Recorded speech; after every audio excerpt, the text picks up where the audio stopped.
If you haven't heard about Anchor, it's the easiest way to make a podcast. Let me explain. It's free, and you guessed it, it's free. Anchor will distribute your podcast for you so it can be heard on Spotify, Apple Podcast, and many more. It's everything you need to make a podcast in just one place. So download the free Anchor app or go to anchor.fm to get started. Pieces of a Nation. Hello. Hello. Hi, how's it going? I was like, I don't necessarily want you to see my kitchen background. So it's like, oh, should I stay? Should I put a fancy background in the back? Should I just keep it, incognito? I mean, you can do whatever you want. It's all good. And this is just going to be audio anyway. So it's whatever you feel comfortable with. Cool. Yeah. How's everything? Oh man, it's been busy. I've been busy. Yeah. Yep. Yeah. I just finished my second book last week. Wow. Yeah. No kidding. Wow. That's amazing. I can't even believe it. No, seriously, that's amazing. How long did it take you? About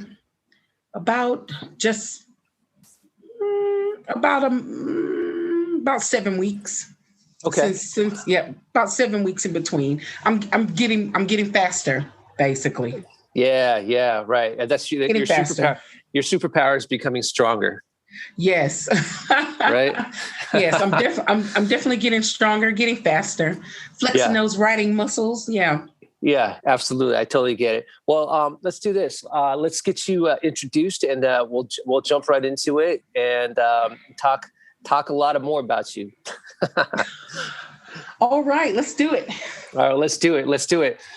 Welcome back, Pieces of a Nation listeners. Thank you so much for coming back here to this podcast, this platform. My name is Richard Chu. Please follow us on Instagram at Pieces of a Nation. Also, please support us on Patreon. It's only $5 a month. Just go to www.patreon.com/Pieces of a Nation. And if any of these conversations ever resonate with you, just please leave a comment, rate and review, leave your thoughts, any suggestions you'd like to hear in the future, interviews. And, we'll take a look at that and, hope to make all your dreams come true. Today, I'd like to introduce you to a lady who is I just literally met her through a good friend of mine. She just completed a book. Actually, she just completed 2 books. She published 1 book. And it's, we're going to talk about that. We're going to talk about her life, how she got started, and all this goodness. Drea Wells, welcome to the show. Thank you. Thank you so much. Yes. I'm so glad to be here. Yeah, thank you for coming. What I forgot to mention is that, obviously you're an author, but you just did a book called Chosen. And, yes, it's a very fun book. But before that, I just want to make sure that you are doing good. I think the last time we talked, we just did a little update with your family and friends and all that, but everyone's good, right? Yes, everyone's fine. All is well. I can't complain. Love it. So tell us a little bit about yourself. Tell us about how you actually became an author, first of all, because I find that really interesting. To write a book, to write anything, as far as I understand, you've got to be able to see this thing in your head first and be able to draft it out and create this world. What led you to becoming an author? That's a huge uptake. Yeah, yes, and I think it's a long story, actually. Please, we got all day. Let's get into it. So, yeah. I have to say it has to start from when I was actually when I went to school, the University of Houston, and I always wanted to write. It's always been in the in the background. And, but at that point in your life where you're like, what's going to be lucrative for me? What's going to help me pay the rent and put food in my mouth, that kind of thing. Especially at that age, you're hungry to do so many things, and you have to decide what's going to work and what's not going to work, especially if you pursue a career in theater. That's the first thing they tell you.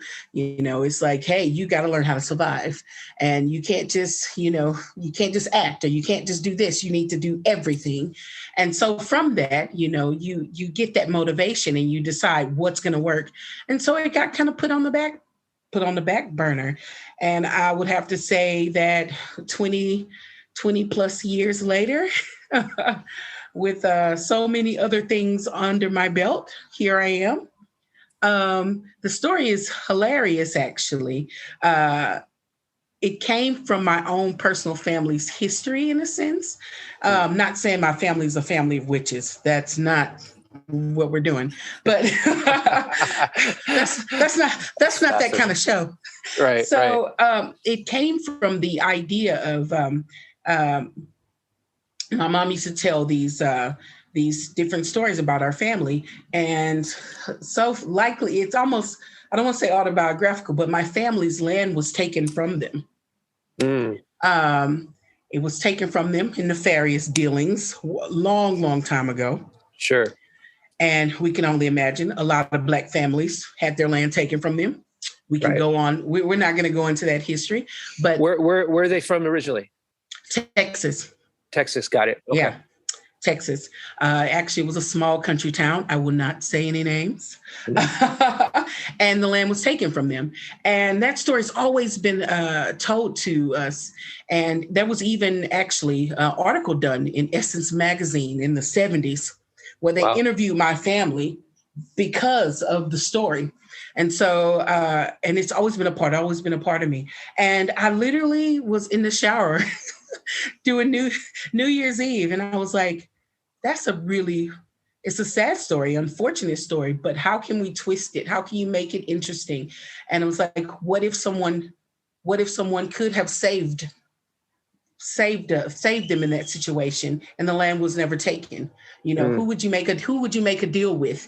And that's where the story came from. And then it got all paranormal and all kinds of crazy. So and there it was. So it kind of stems from some a little, I guess all stories kind of stem from some form of truth, right? So that was the platform, that little bit of inkling of truth. And I twisted the story, and there you go. Wow. That's, it's fascinating that, that you were able to, really dig for something, not just genuine, but also, dig for something, truthful, right? Yes. Truthful while not taking all the truth that you've learned and you've really just uptook, you were able to take all that and use it for something valuable. Like when you say, dude, you did a twist, I mean, paranormal, right? Like this is, this story is a really fascinating story. Is that where your mind goes generally? Because most people when they write, right, this is what their natural sense, their natural essence is, right? Is this where your mind goes? I'm a big reader of fantasy. I've always been. I mean, I could list authors for days. I read a lot of different authors, and I tend to read lots of fantasy. I tend to read a lot of paranormal things, paranormal fantasy, urban fantasy. It's just my world, the things that I read. And once you start to delve in that world, I feel like your mind expands because you are introduced to other people's worlds and other people's ways of thinking. And it just kind of, that's where my mind goes. It goes into the fantastic.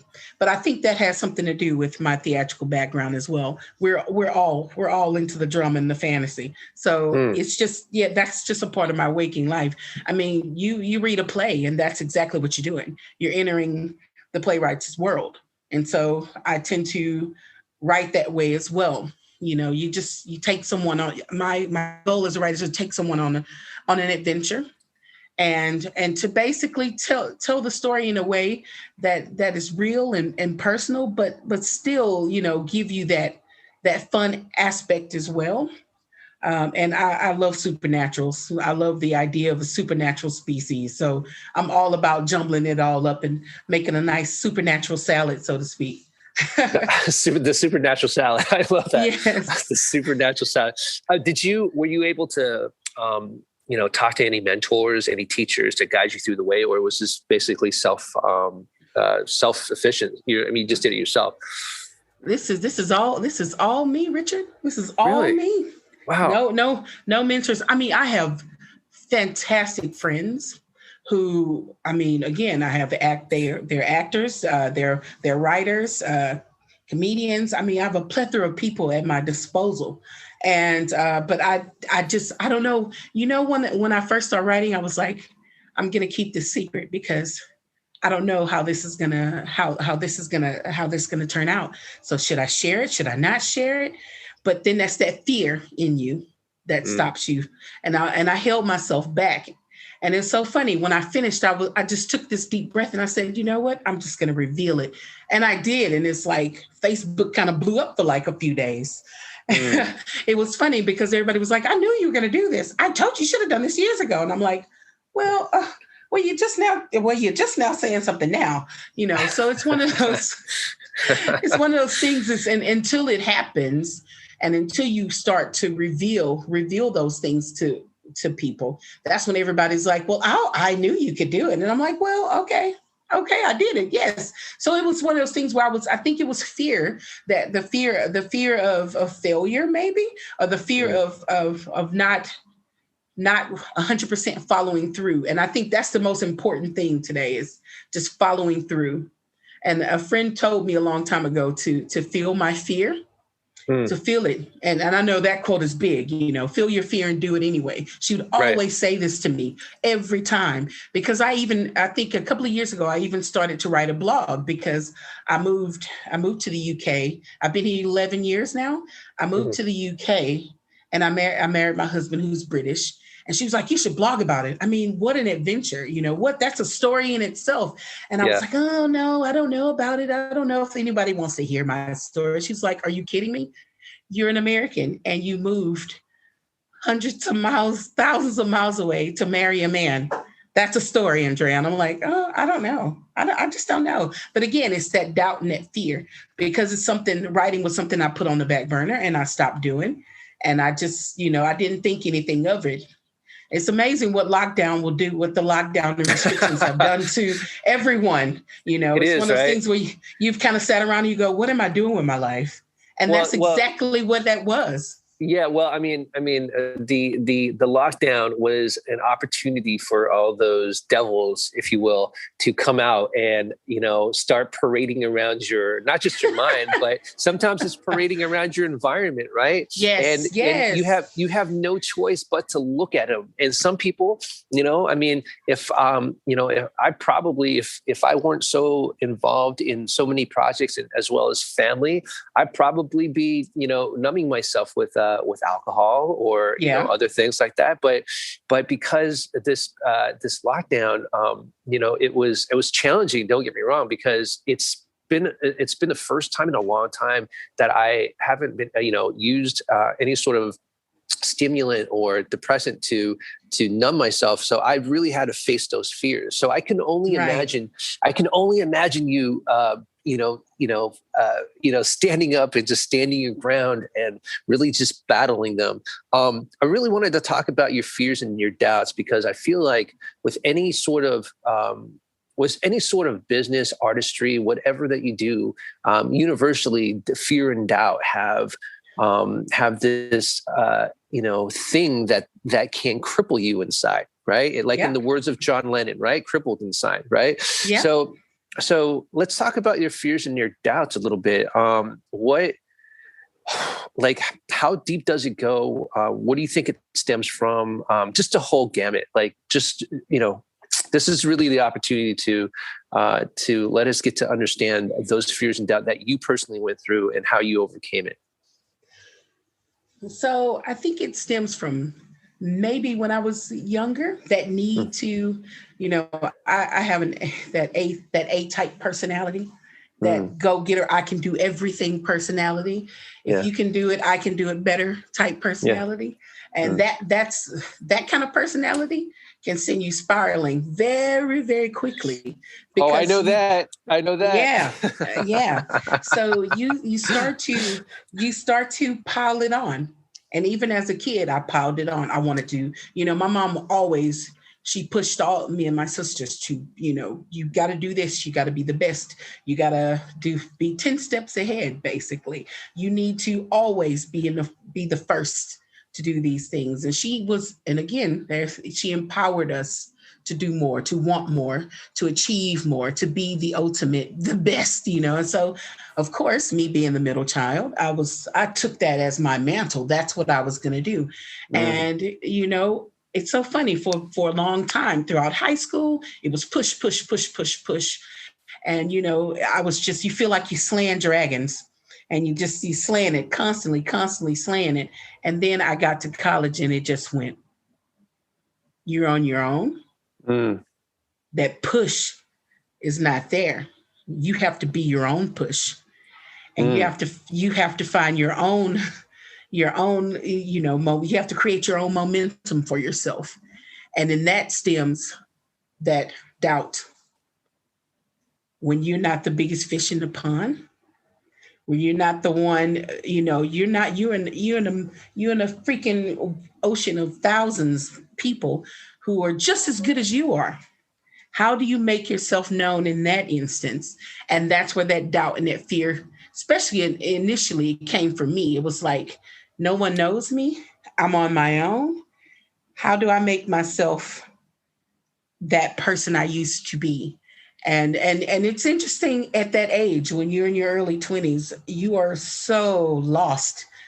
You are so lost before you're found, and you have to swim, or you will sink mentally. You will sink. You have to find a way to pull yourself up by the bootstraps and put on your big girl pants and get it together. So yeah, it could be because you fall into the wrong group. You fall into the wrong group of people. You're just trying to find yourself. And so that doubt and that fear came from there in my early 20s, because I was trying to find my place. And it's interesting when I talk about it now. I was literally trying to find my place. Wow, that's profound. Because I'm having revelations here. Just making me think about it. Didn't I tell you this is like a therapy session? I feel like I'm in therapy now. I'm like, I'm going to admit that, you're trying to find yourself, and you're just trying to find your way. And then as you get older, you find it's one of those things where, of course, you're trying to start a career. And again, that doubt is there, especially in theater. Oh man, the entertainment industry is tough. It is. And just trying to find your way. I mean, I have an acting directing background, my degree, but I also have a costuming background, which is what was my platform to jump off of. And it's interesting because, again, one of those professors in my life was like, you have to not only do this, you need to do this, or you're not going to make it. That's the first thing they tell you. You're not going to make it. And so I was like, well, I need to do everything. So I started stage managing. I started production managing. I started learning everything. Just so trying to slowly pile it on. See, there it is again, piling it on so that I can be the best at what I do, so that I can achieve. So I can be number one. So I can be at the top of everybody's list. Everybody wants to be with Andrea and work with Andrea because she is the best. That personality, I'm telling you, it's interesting. I'm having some revelations. Yeah, no, I get it. You find your niche and you try to climb to the top. And that's what I've continued to do throughout my life. You find your niche and you try to climb to the top so that you can be the best, so that you can do everything. And so, yeah, it's interesting. Yeah. Yeah, no, it's really interesting, right? I mean, you're right. The 20s is the time to really find yourself, and you're sort of unstrapping yourself from your family values in a way, because the world is so big, and you want to be able to get relate to other people, you make new friends. Try to find, try to be the cool kid in class in a way, right? And Yes. there's so many different personalities out there that you can definitely get lost. Yeah, I it's so funny because when you were talking about your teacher, or when you first got into the entertainment industry, that person told you that you're not going to make it, right? Which is essentially true. It's like the level of success that you can gain is zero, right? It's Right. you really have to start at that. My podcast mentor, Cameron Logan, is an awesome guy, man. He actually does a podcast called My Alien Life, right? Right. You should take a listen to that, because he interviews some really wacky people. He's been doing this forever. Anyhow, when we first talked, he asked me, the first question was, why do you want to start a podcast? Do you want to get embarrassed? Do you want to fail? Like, what's your deal? And I couldn't stop laughing, because I knew it was true. And I knew that by entering any form of entertainment, right, you're going to fail. You're going to fail. So coming back to you, knowing that you're going to fail, like, what really pushed you through those times, right? What really pushed you through those times to want to get to the place that did like a natural, you got to be the best kick in, right? I mean, what happened? What kicked in for you? To prove people wrong. I think, like, my family, their family, they have, military family, you have, nobody would consider, a degree in the arts, and to the point where someone in my family said, "Oh, she's getting that nowhere degree." That nowhere degree. Yeah, yeah. Degree. Oh my gosh. That going nowhere degree. Yes, that going nowhere degree. I think that stuck with me the most, because it was That's so supportive, right? That's so supportive. That support, you know what I'm saying? But you know what? Even with that kind of negativity, you just say, well, I'm going to prove you wrong.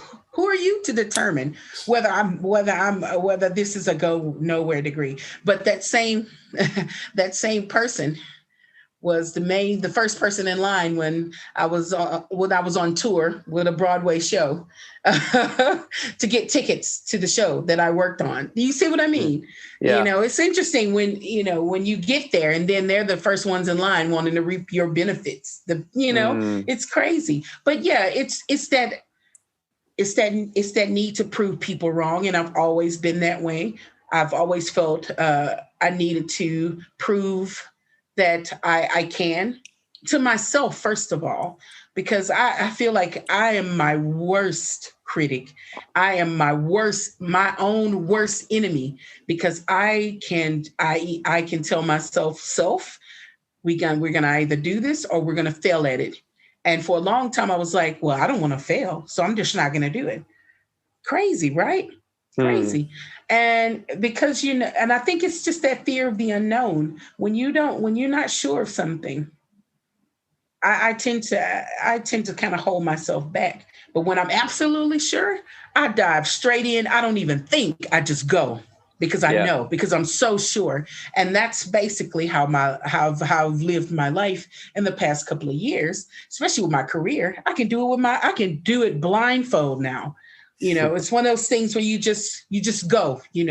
I've lived my life like constantly working, going from show to show, and different projects to different projects, not even thinking about it. You just work, because that's what this industry does. And then at the end of the day, you look at it again. I'm gonna go back to lockdown. At the end of the day, you look at what you've done over the past 20 plus years. Yes. Oh my gosh. I'm telling my age now. The last 20 plus years. And you go, what have I done for me? What have I done for me? Am I always going to work for someone else? Or am I finally going to take that leap and do something that I desire and that I want to do? And that's basically what I sat for months. I sat for months and I stewed over it. What am I going to do for myself? What am I going to do to finally do something that makes me 100% happy? Not somebody else, not working for someone else, but working for me, Andrea. What I feel like I'm accomplishing for myself. And again, I thought, hey, I'm going to write. I'm going to do it. Why not? Everybody else can achieve their own thing. I'm going to do it. I didn't want to stand in anyone else's shadow. And I guess I would say shadow of a career that I've just kind of, I don't want to say given up on mentally, but I feel like I've done it for so long now. I've kind of checked out, but I'm still there. It pays the bills, right? So, right. Yeah, I know. Yeah. I know. It's a long. I've had a long journey mentally. I've had a long journey. I bet. I mean, again, if you're going on this journey, and you're hitting certain landmarks, and you have no idea where it's going to end. I mean, that's life, right? I mean, that's really right. We're on this journey. We have no idea how it's going to end, but we just continue making the best of it at any day of time, right? Talking about stewing on stuff and really, really ruminating and building something. Let's talk about your book really quick. How long did it take you to, when you conceived that idea, before, was it New Year's Day? You said New Year's Day, right? Yep. Yeah. Okay. When you had, was it 2019 or 2020? What year is this? Going into this year, 2021. Wait, you had the idea this year? Yeah. And you're already on your second book? Yes. Wait a second. We're in what? We're June 15th. Yes, sir. Wow, 2 books in 6 months? Yes. Okay, man, you're blowing my mind right now. Okay, so all right. So now now the plot thickens, right? For you to stew on this, from the first day you conceived the idea, how long did it take you to stew on this, and when did you start writing? I got the idea, and then I just start plotting it out mentally, and I start writing down my ideas, and then probably I start writing the end of January. That's when I started writing, like really writing. Wow.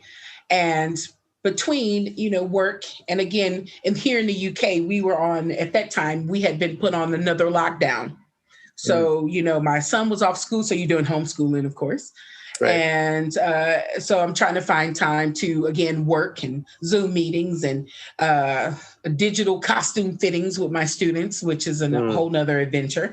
And literally taking the time to write. So I would write at night when my son goes to bed, which is not the ideal time when you're sleepy, but a lot of... That's probably where all the paranormal started coming out. But that's where, look, it's so funny. My logo is the Queen of Crazy. I said, that's because of my lack of sleep. That's where it comes from. The Queen of Crazy, my lack of sleep. So it basically, I started writing the end of January, and I continued to write as much as I could through February and March. And I finished about the end of March.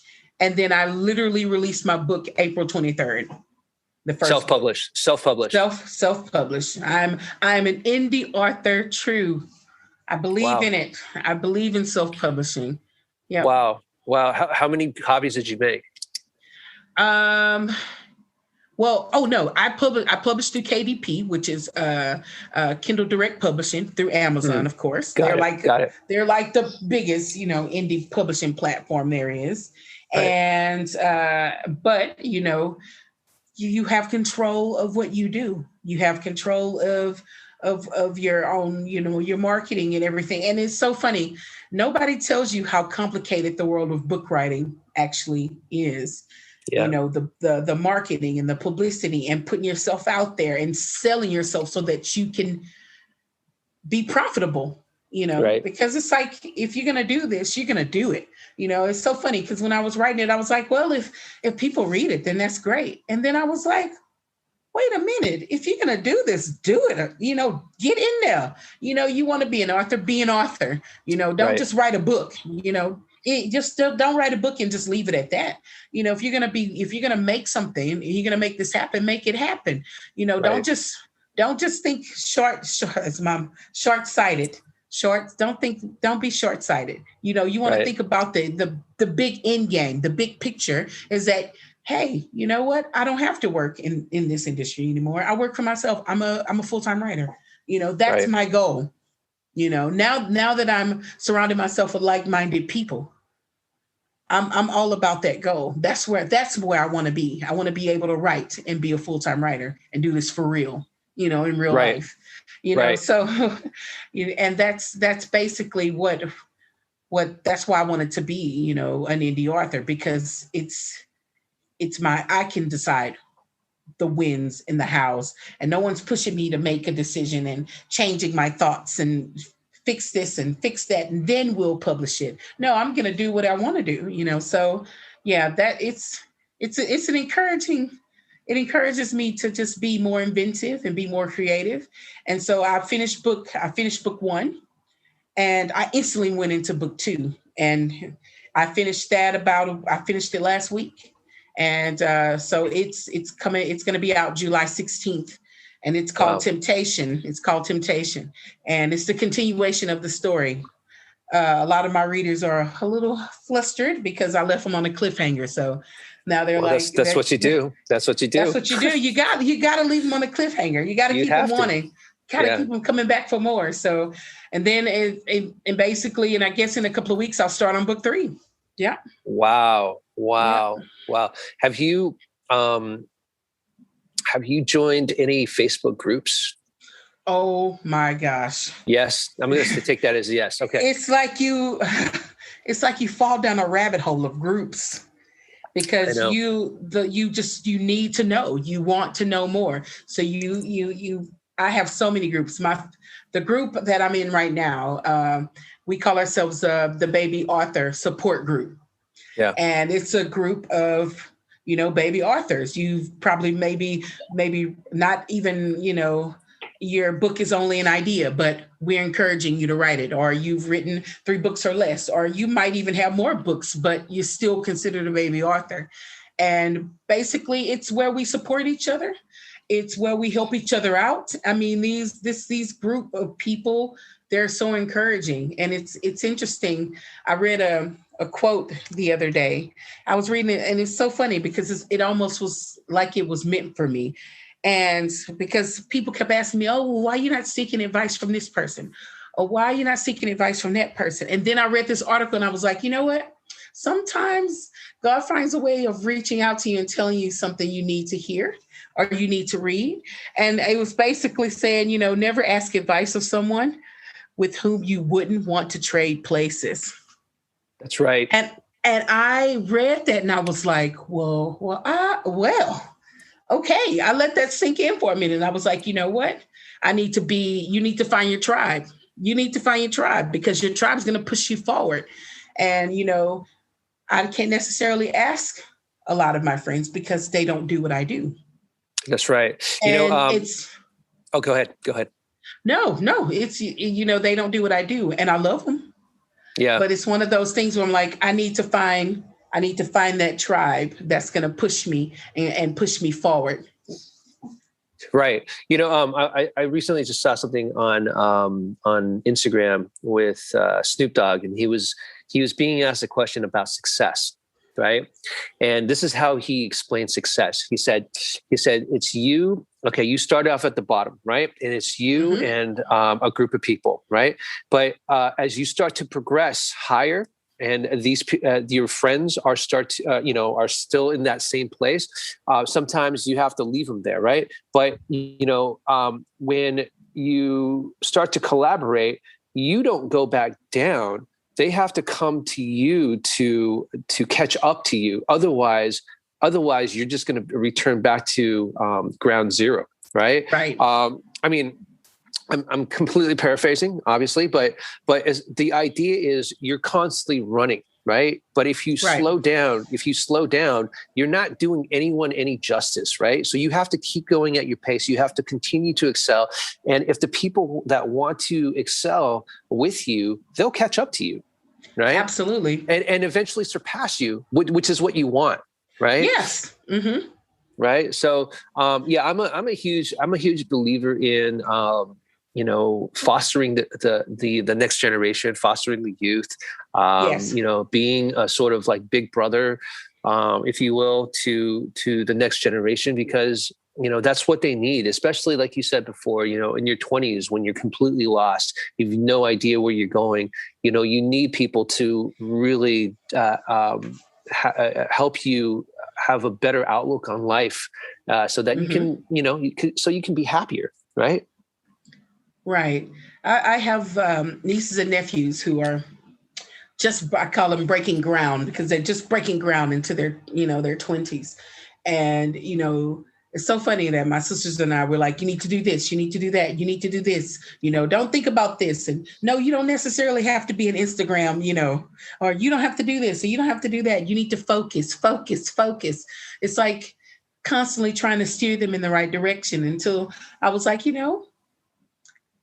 no, nobody tried to steer me in the right direction. In a sense, I had to find that direction for myself, because when you're that age, you're not listening.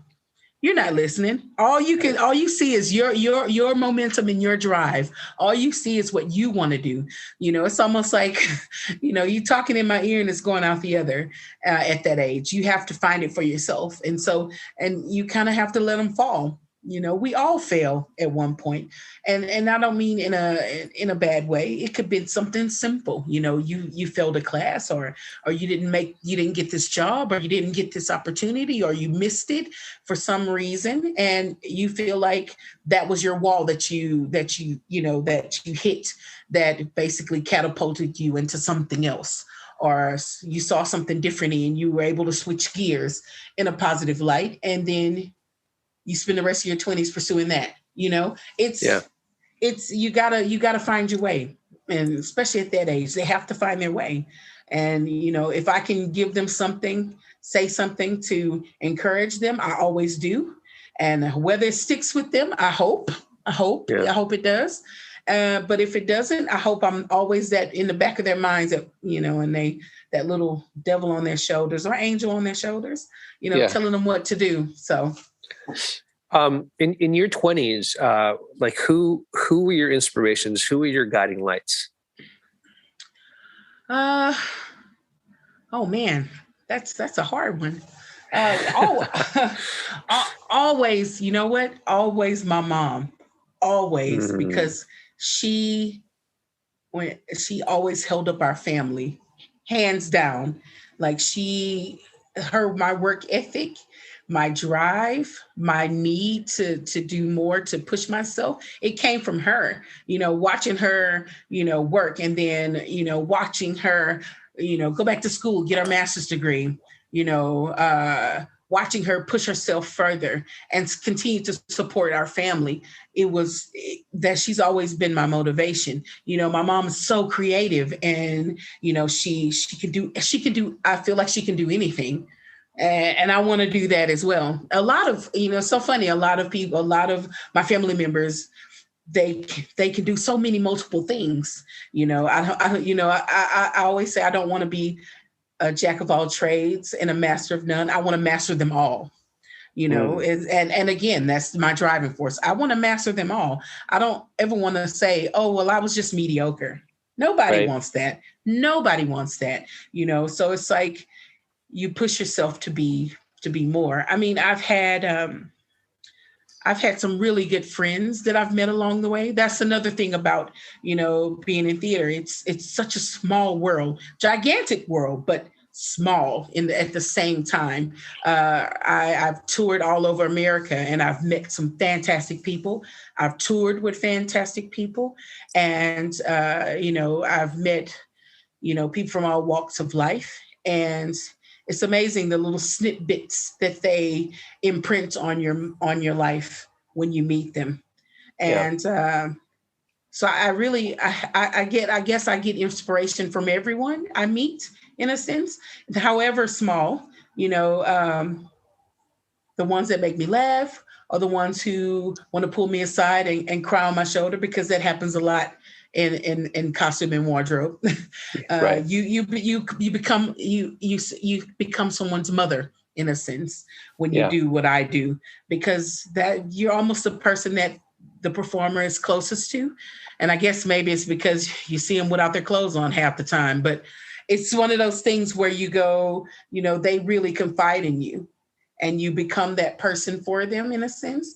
And so it becomes like the other way around. It's like you are their motivation, in a sense. You've helped them, and I don't know how to explain it, but I feel like I've encouraged, and I've helped, and I've been that person for a lot of people.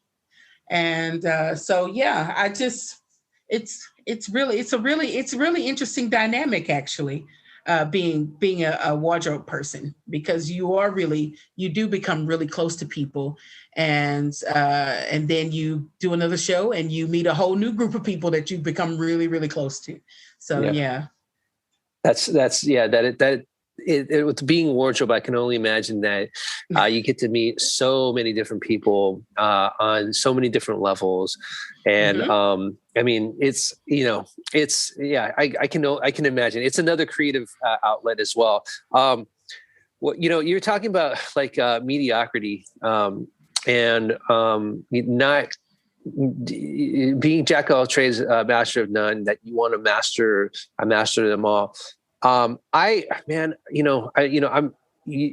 feel like I really resonate with you on that, because I've tried the focusing on one thing, right? Mm-hmm. And for me, just focusing on one thing, especially if the only thing that you have control of is yourself. And I'm talking in terms of like acting, for instance, right? So I'm bringing acting in. So in acting, one of my teachers used to tell me that she drew a circle, a pie, right? Mm-hmm. And she drew a line in the pie at the halfway mark, right? So and it's a pin in the pie, and she said, she pointed out and wrote down 1%, and she said that is you. You're 1% of the whole production, right? So you have no control of what's going to happen. But what you do have control is what you do and what you end up taking away from it, right? Yeah. And so when I learned that, I just realized, man, I've been spending so much time getting frustrated. I spent so much time getting depressed or feeling bad about myself, when my natural ability is to really do multiple things and really do them good, them good, right? And that's just the way I work. That's how my mind works, right? And I feel like sometimes when you hear life, like not life, but when you the general consensus of things, focus on one thing, and laser focus, which is great. Yeah, you do definitely, when you're doing something, do it with laser focus until you get to the point that you want to get to the point right. You do that, but then after you're done with that, you can jump to something else. You don't have to stay in that same lane. You can go in, and I feel like that way of thinking, especially when you're not going anywhere with something, can really hinder not just your creativity, but your soul, right? Yeah, right. Definitely. I think it's when you have that creative mind, You want to pursue more. I think a lot of people do find that focus in that one thing, and I think it's a certain type of person that finds that focus in one thing. But I think when you have a creative, I guess, a creative mind, you want to do other things. You want to learn everything. Like during lockdown, I learned to make soap. And I learned to make soap, and I love making soap now. I can't even believe I can do that, but I taught myself to make soap. And and then I start writing again. And here I am. And then, it's one of those things where, you know what, I'm gonna learn to knit. I'm gonna learn to crochet. You know what? I want to learn to shoot a bow and arrow. It's one of those things where you just your mind just goes, you know what? I want to learn to do certain things. I want to, just do as much as I can. And I think it's that joy to experience life, to want to feel that fulfillment, and knowing that you have done everything you've wanted to do, and not let anything hold you back, and to push yourself and empower yourself to do more. All of those. I can see all those different avenues and those different lanes sprouting out in front of me. And I'm like, well, which one do I take next? Which one do I pursue now? And you know what? I just put a pin in them, and I say, you know what? I'm going to learn to do them all. And I put pins in them as I start to learn them, and as I start to pursue them. So, yeah. Yeah. I mean, sometimes like the 9 to 5 constricts you, right? It's the 9 to 5. Right. It gives you, it gives you the money, it gives you the job, right? But it doesn't give you the other options of create. Because of this lockdown, in a way, it gave you sort of, quote unquote, financial freedom, so that you have these times to go, you know what? I want to do this now. I want to create this now. I want to try this out now. I want to see different avenues of things, and so that I can kind of play with and expand my mind a lot more. Right? I mean, I've been reading this book called Limitless by Jim Quick, and yes, right. I've heard a lot. I've heard good things. It's a really good book, because he talks about plasticity in the brain. That, yes. You can teach old dogs new tricks, and the more you start to learn things, the more your brain starts to expand. So you can constantly learn. You can constantly learn, right? The brain is probably the most flexible and the most elastic thing in the body. Even at the age of 90 or 100 or 120, your brain can constantly learn, and it can constantly develop, right? Right. So that's what I feel like. That's what I feel like the lockdown has given us, is the opportunity to learn, if you decide you wanted to learn more stuff. So I mean, being a creative and really wanting to expand yourself. What do you? I mean, this is a really generic question, but I feel like it's a good question, because I like to see what people think about the future. What do you see yourself like 5 to 10 years from now? Writing more books, writing. I think I would love to continue to write, and if I've walked away from my 9 to 5 and I'm doing just that, then I feel like I want to say less than 5 years, that would be great. I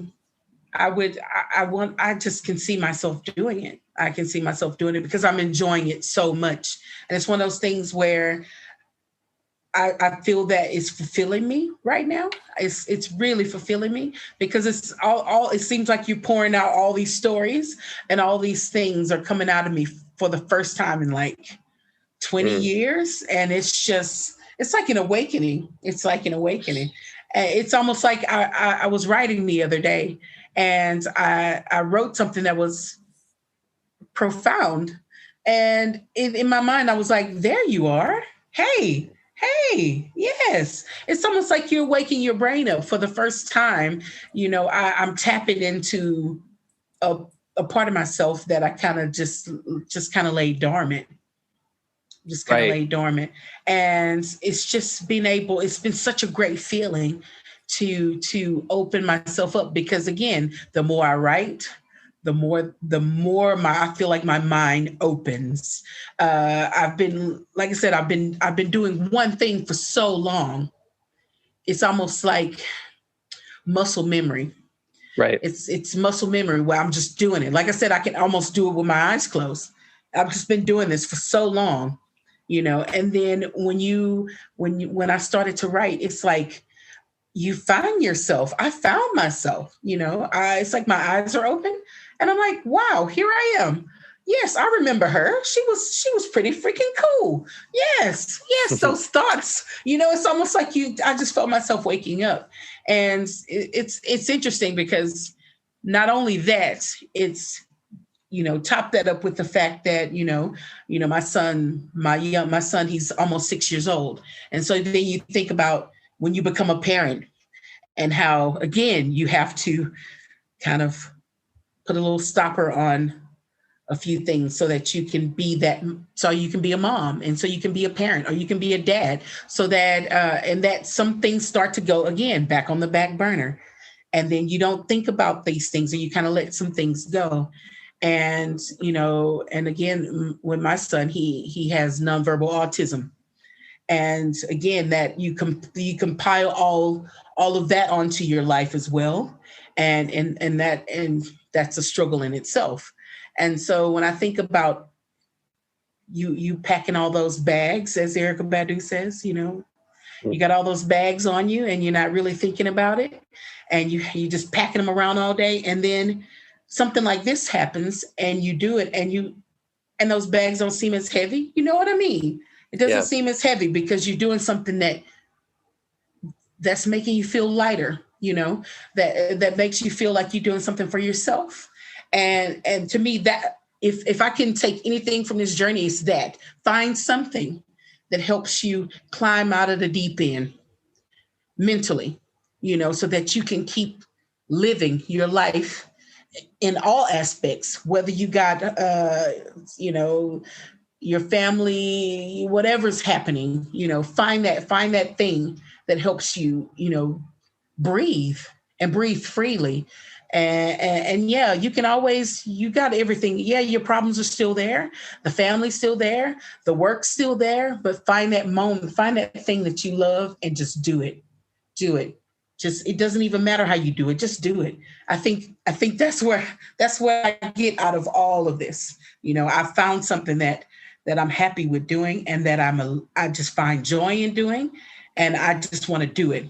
I just want to write, and I just want to write, and I want to write. Hence the 2 books. I mean, right now you're digging for gold, and the gold is coming out, right? Yeah. Yeah. Well, man, yeah, those such great words that just flowed out of you right now. What's one thing that you would give to the listeners and say to the listeners, especially that one person listening right now who might be, either starting their new book or considering to start their new book, maybe dealing with parenthood, dealing with all these like bags, that they have to hold up. Like, what's one thing that you would say to that one listener to really encourage them and help to keep them going? The one thing I would say is that you can do it. You when you think you can't, you can. Because the world keeps on turning, and you're going to keep waking up, and you're going to, you just can do it. You can make it. If you want to write. If you want to, if you're having issues where you're struggling, get help for that. Or, it's one of those things where you can do anything if you put your mind to it. And I know it's generic, but it's important because it's true. You just have to make the decision, and you just got to go for it, regardless of what it is. And even with 1,000 pounds of struggle, just find that little grain of that will keep you going every day until you get where you need to go. I know that's a lot, but it's to me, I feel like I tell myself every day, you can. Yeah, I know it sucks, but you can. Oh, I know it's hard. You can. Oh, you haven't slept, but you can. I just keep reminding myself that I can do it every day. I have to push every day. I hear that. Drea, are there any social media links to where people can get in touch with you, maybe find your book, anything like to plug? Put it out there. Oh, definitely. You can follow me on Instagram at it's Drea Wells Author. And you can follow me or you can join my Facebook reading group, which is Drea Wells and All Her Crazy. Come join me in my realm and follow me down the rabbit hole. You can basically just look up Drea Wells. You can find my books on Amazon. And if you want to read them for free, you can read them for free on Kindle Unlimited. If you want to send me an email, you can send me an email at dreawells1@gmail.com. I would love for you to reach out. I love to just talk to people. So I'm all ears. I'm all ears. Can you just spell out your name just really quickly so people know how to spell your name? It's Dreia Wells, and that's WELLS. And that's awesome. That's my pen name, Drea Wells. Love it. Drea, wow. This has been a very, very elaborate conversation. I really enjoyed getting to know you a lot better. Thank you. Absolutely. I feel like I'm going to need to sit and think for a while, Richard. I feel like you pulled some stuff out of me. That's what I do to people. I should be charging for this. I'm like, it's like I just had a session. Oh man.